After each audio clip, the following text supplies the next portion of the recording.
Assalamualaikum warahmatullahi wabarakatuh. Halo, apa kabar? Nama saya Dul Majid, pendamping sosial program Keluarga Harapan Kabupaten Indramayu. Pada video kali ini, saya akan mempraktekkan kegiatan P2K2 atau pertemuan peningkatan kemampuan keluarga. Modul yang dipilih adalah pengasuhan, pendidikan, dan perlindungan anak. Sesi menjadi orang tua yang lebih baik. Baik, kita simak video berikut ini. Bisa ada hadir di tempat ini ya, di pertemuan P2K2 ya. Ibu, pada kesempatan ini kita akan membahas modul pengasuhan, pendidikan, dan perlindungan anak ya. Nah, ibu masih ingat cara menjadi orang tua yang lebih baik dengan cara bagaimana? Ini ibu-ibu yang sudah Ya dia anak apa sih Pak? Anak sudah pernah punya ya anak ya. Dengan ketika mengasuh itu apa perasaan ibu itu selalu kesal ya, Iya. perasaannya misalnya lagi ada masalah dengan suami atau dengan tetangga atau misalnya karena ini ya apa namanya akhir bulan ya, Iya. duit sudah mulai menipis apa ya, Pahlawan di dompet sudah iya, mulai menghilang. perasaan ibu ini hanya dicurahkan ke anak. Iya. Ini bahaya ya. Iya. Jadi hal-hal yang seperti itu kita harus kesampingkan. Usahakan kita agar selalu merasa bahagia untuk menjadi orang tua, supaya nanti timbul ketika mengasuh itu timbul rasa sayang kepada anak akan lebih besar ya ibu.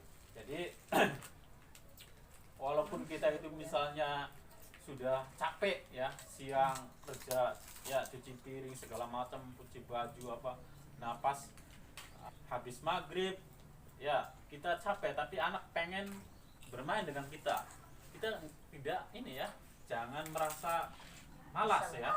Usahakan kita itu untuk selalu ada untuk anak-anak, dan untuk perasaan kita usahakan untuk selalu senang kepada anak, supaya kita bisa mengasuh anak-anak itu dengan lebih baik dan penuh dengan kasih sayang ya ibu-ibu ya. Bisa dipahami ya ibu-ibu ya. Baik. Sekarang ibu-ibu semuanya boleh berdiri. Ini mau berdiri ya, ini mau berdiri. Aku mau berdiri, di sini mau berdiri. Kita mau bermain sebentar ya ibu-ibu ya. Ya di sini lihat bapak lihat. Sekarang jadi ibu, supaya ibu jangan pusing ya. Nah, ibu pegang ini kepala ya, pundak, lutut, kaki ya. Bisa enggak? Oke ya. Kata pundak Baik, anak kecil. saya contohkan ya. Kepala, pundak, Lutut, kaki, kepala, pundak, lutut, kaki. Nah, seperti itu ya. Tuh. Ayo.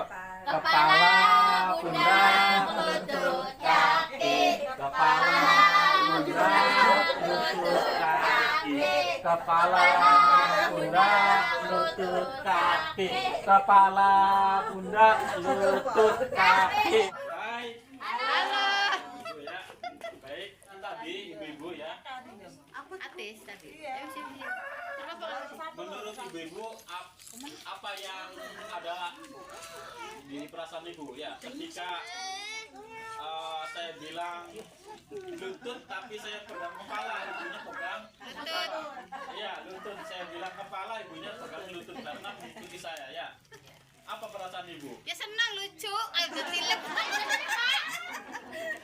Taman Ya, kaplak-kaplak. kenapa ibu pegang lutut? Udah hilang. Ya, karena ibu mengikuti Arahan pada dulu situ, bilangnya ya, lutut. melihat dari gerakan saya ya. Padahal ucapan saya bilang kepala, tapi ibunya pegang lutut ya. Kalau saya bilang, ibu kenapa begitu? Pasti ibu bilang, ya bapaknya yang bilangnya kepala tapi pegangnya lutut ya. Nah, seperti itu. Jadi ada perasaan tidak puas oleh ibu ya. Jadi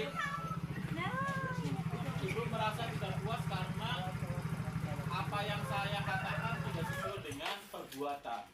Nah, ibu ya, begitu juga anak-anak kita.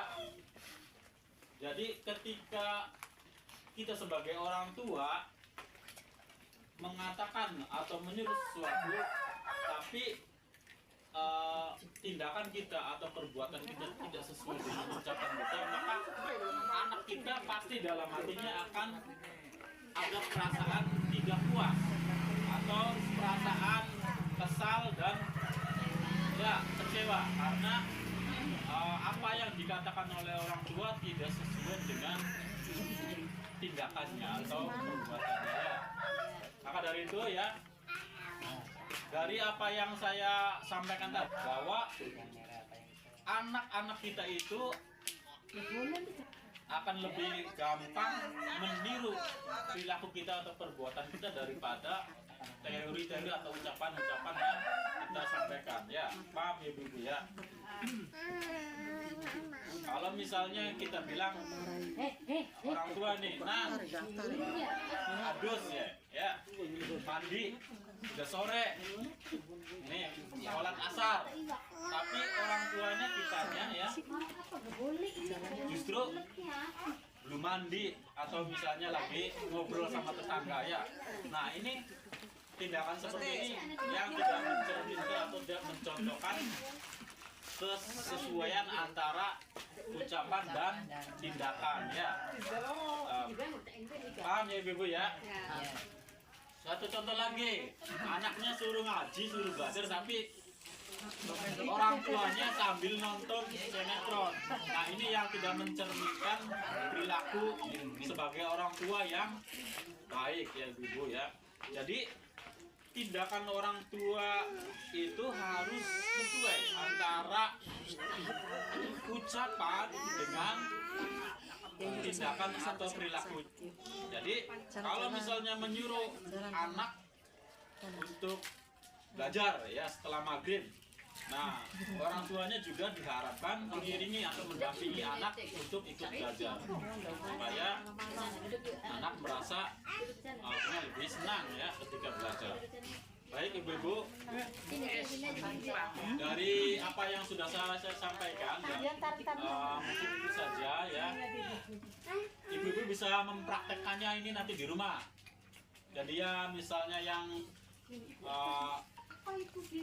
dulunya ya masih sering tidak sesuai antara omongan dengan perbuatan atau dengan perilaku orang tuanya, maka diharapkan nanti harus disesuaikan, harus orang tua itu harus mencontoh, karena siapa lagi anak itu mencontoh kalau tidak dari orang tuanya. Kalau pengen anak kita itu tumbuh dengan baik, maka kita harus memberikan contoh yang lebih baik untuk menjadi orang tua yang lebih baik ya ibu-ibu ya.